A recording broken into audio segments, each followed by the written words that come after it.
Hola, ¿qué tal mi gente de YouTube? El día de hoy les voy a enseñar a poner el modo oscuro en YouTube desde PC o laptop.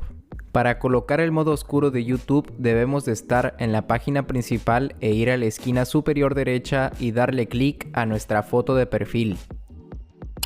Aquí nos van a salir una lista de configuraciones y ajustes y debemos de buscar el que diga aspecto claro.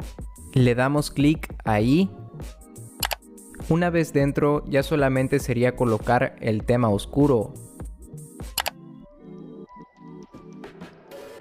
Aquí, como pueden ver, lo puedo cambiar al tema oscuro o claro.